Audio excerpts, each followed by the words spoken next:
Alright guys, Satchgrubber here back again today, and some more announcements over the last 24 hours. Mainly today wanted to talk about General being confirmed onto the Chicago Huntsmen as their best sixth man in the league, as they say, their lead substitute for the upcoming season. Pretty interesting video he did, definitely some discussion points there. Wanted to talk about some other things as well. As always, yeah, like if you guys enjoy, subscribe if you're new as always. I would greatly appreciate it. Two big announcements from the Chicago Huntsmen in 2 days. Let's talk about this first though. A video came out from Exclusive Ace a few days ago now, talking about effectively aim assist response curves in the game, and I wanted to discuss this in some detail. Those of you who actually still play Modern Warfare may get some benefit out of this. I will leave his video linked down below in the description box so you guys can check it out in full detail. Just wanted to explain this graph that he puts up here. So effectively, standard aim assist rotation or standard aim assist, response curve is what we've had throughout Call of Duty history. The other two options are new to Modern Warfare, so it's always been standard, and his recommendation, if you just want to take a too long don't read or too long don't watch out of this,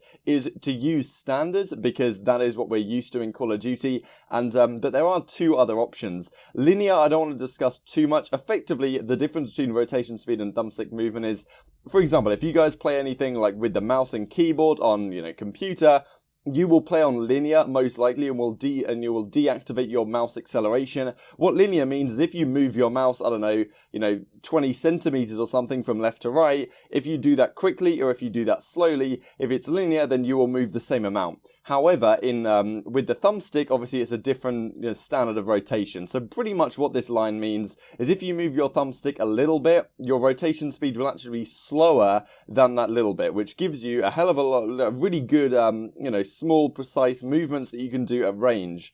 And, as the thumbstick movement gets greater and greater towards the extreme, then it will actually speed up, and then at the extreme you can actually move as quick as all of the other ones if you move your thumbstick all the way over. But standard does allow you in the small ends to have some really precise aim at long range. The dynamic one, which is what a lot of pros are using, is different. It actually gives you a higher, it's on the opposite end of the spectrum. If you move your thumbstick a small amount at the start, it will move you really quickly, and then in the middle of your range, so when you're moving your thumbstick not just out of center, not all the way to the end, but in the middle, then it slows down a bit and gives you more precise control as you're swinging quite quickly, and then it will speed up again towards the higher end. I didn't know it did this. I've been using dynamic myself, and I think I might change to standard next time I actually hop onto the game in light of this, just because dynamic can help you snap really well to targets, because it gives you a really quick, snappy aim just as you move the stick just a little bit. However, at long range, it does make it more difficult to focus onto targets and, hit the most precise shots. So I hope that was maybe helpful to you guys. Dynamic or standard are effectively what most people would use. I think a lot of people have switched to dynamic just because it sounds good, but in theory, I think that maybe the more precise aiming is maybe more beneficial than the ability to snap to targets better, which is what dynamic gives you. Moving onwards here, Hastro said, I have a license to operate open bracket tournaments for Call of Duty in Dallas. If I drop 50k into a prize pool, will you guys show up? I won't even be salty about anything the entire weekend related to the previous few days and the drama that we have talked about. Tommy says, can I come? A few reactions here now, as Rush FBS says, $75,000 was the prize pool for opens last year. Guess we have to at least match that. So pretty interesting to know if you guys have heard about this at the main event. So 2 times a season, the Call of Duty League will be coming to each of the cities in the league, and they will play some weekend matches over that weekend. Effectively, people have been calling them LAN scrims. Probably not that important, especially if there is a playoffs at the end of the season. And as Hastro says here, alongside that, you can also put on an amateur open bracket tournament, which would definitely add to the excitement, because as we talked about, the average weekend in one of these cities, there's 5 matches, 5 best of 5s as we understand it, matches for the weekends, which is not pretty, right? But if there was an open bracket tournament as well for the same money to attend as a spectator, that may definitely bring in more spectators. it'd be a good thing to do. Hopefully they'll do that in London. London has confirmed their tickets have gone live, and actually the London tickets are not as overpriced as you might think, so I probably will end up attending, especially compared to the other cities. I think you can pay like 50 quid for the weekend, which is pretty damn good going for 2 days. Pretty similar price to what it was last year, and it's at the Copper Box, which is fantastic. So if you guys are from the UK, the London tickets have gone live. You can feel free to search them up on Google. Shouldn't be too hard to find, and hopefully open bracket tournaments will also take place at London. That will at least give some more things to be watching.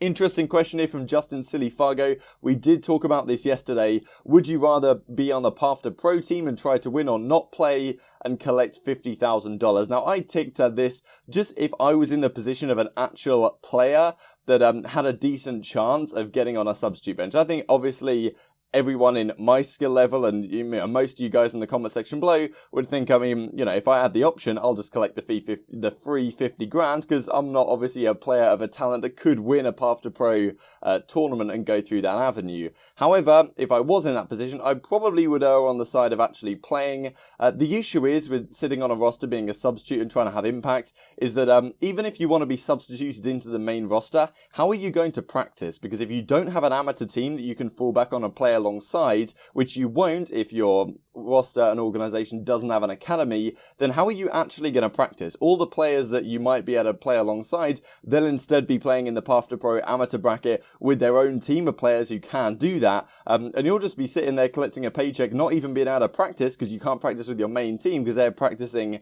on their own. So if you are asked to substitute in, what experience are you going to draw on there from the season? Like search and destroy wages and stuff? Like that's pretty much all you're going to have the opportunity to play, and maybe ranked play if that ever comes out. So I don't think it's really in your best interests to go down this route, because if you do, then you'll be practiceless, and it might be difficult to prove your worth for seasons going forward. But an interesting question. I did discuss that to some degree yesterday, I believe. So here we go then. Chicago Huntsmen meet the best sixth man in the league at Jordan General. Just a bit of background on General though. So of course the World War II season, he's been on Enigma 6 his entire career. So just to give a bit of background, if you don't know much about General, effectively his family's pretty loaded. They own the Enigma 6 organization. I think he himself was a co-owner. At one point they sent the entire team to an event on their own private jet, right? That's happened throughout history. Of course, Enigma 6 haven't been able to secure a spot in the league, maybe because they don't exactly have 25 million to go around. Wouldn't be surprised, because that's just a ridiculous amount of money. And also, would the CDL be like, oh yeah, Enigma 6, that very reputable organization, will get them in? Obviously understandable the way things have turned out, but Jordan General as a player has honestly been very impressive over his career. I always thought he was a pretty underrated player. People don't particularly like him, I guess. He doesn't necessarily have a character which, I don't know, people don't necessarily like the character he comes forward with and these kind of things, but on the whole, he's been a very good player. He's done a lot over multiple titles. And this year, again, he always seems... One thing about General is that every single year, he will have put together an Enigma 6 roster at some point, which is up there competing for championships, getting deep in tournaments, top 6, top 4. At least once in the year, Enigma 6 will go that distance. I think Infinite Warfare, they had a couple of good results. Advanced Warfare as well, as he talks about in this video. That Enigma 6 team initially competing against OpTic Gaming. The famous Capture the Flag on Retreat is in this video as well here that Chicago Huntsmen make. Then in Infinite Warfare, there's also, they have some great tournament runs. That season, I think they even knocked out OpTic of one event.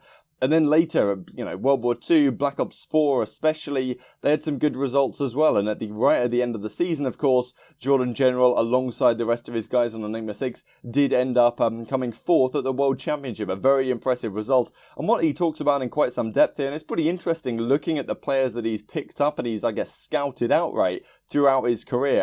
The guys, of course, that were on that team. So he talks about Dashi, he talks about Abizi, I think, that played on Enigma 6 as well at some point. He was definitely instrumental in bringing them into the squad. Of course, this is the World Championship winning team as well that they had last season. So General, Kisma, GodRx, Breezy and Mayhem, all of these guys have found their way now onto Pro League teams. So it shows how well they've really done. And as I say, at least, they're Jet Li here as well and Frosty at one point. So as I say, at least at one point in every season, General would be at least a very competent assault rifle, and he would, mold a team that actually ended up going deep in tournaments. So pretty impressive stuff on the whole.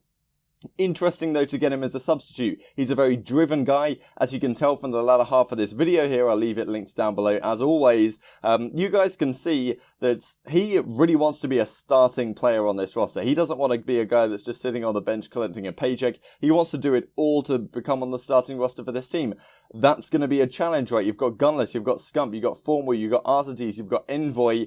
Jordan General is an assault rifle. Who would he replace on that team? Surely only either Formwell or Arcides. Is that really ever going to be an option? Well, you know, we'll just have to see throughout the course of the season, but he's clearly very driven to go down this route. Exactly how do you practice, though, was a question I talked about if Chicago Huntsmen don't have an academy roster. So those are my thoughts on that for the time being. Yeah, leave your thoughts down below on the general pickup. Do you think he'll ever get an opportunity to play in the league this season? It'll definitely be interesting going forward. So just before I finish the video, I wanted to go through this that Connor pointed out to me at Mr. Esport on Twitter. I'll leave him down below, his Twitter linked at least. That was to do with the Renegades, and a very interesting observation that came out from a Forbes article that I wanted to look at very briefly regarding the CDL in the last season. It seems like, according to what he's heard behind the scenes, that Renegades were considering getting a spot in the CDL in Detroit, which is where they're based. Their official name, I think, is the Detroit Renegades. An interesting organization. They were in Call of Duty at some point. I think they had an American team, and I think they maybe had a team with like Reedy and that on back in the day, Infinite Warfare, something. I'm not 100% sure what the team was. I think they're in Call of Duty though. Quite interesting here, if you can see in this article. So Beasley, who you know, own an outstanding share in the Renegades, and they actually acquired the Houston Outlaws squad from the, you know, the Overwatch League, from the OpTic Gaming and all of that. Now, part of that, I think, was because they thought that they were going to be able to get a spot in Detroit, but apparently due to the Chicago team coming along, they decided that that wasn't a direction they wanted to take, or at least Activision decided that, and as a result, Renegades are not, of course, in the CDL for this season, and as you can see here, Game Time Detroit would have been the ones potentially putting on their events, the premier location for all things esports, food, drink, PC gaming all in one, home of the @Renegades in Detroit, Michigan. So quite interesting. Maybe that was a discussion going on behind the scenes. So yeah, I'd really appreciate a like on the video if you guys enjoyed it. Comment all your thoughts down below as always. Thanks for watching. I will see you next time. I'm bombed. Dead. One more. I stayed alive. Just push you. Nope. Bottom floor. You got me. Coming up. You got multiples in here. You're a freak. Oh! No, you didn't. Oh my God! Jesus Christ, dude. That was ridiculous. That was ridiculous. Oh my God. All that?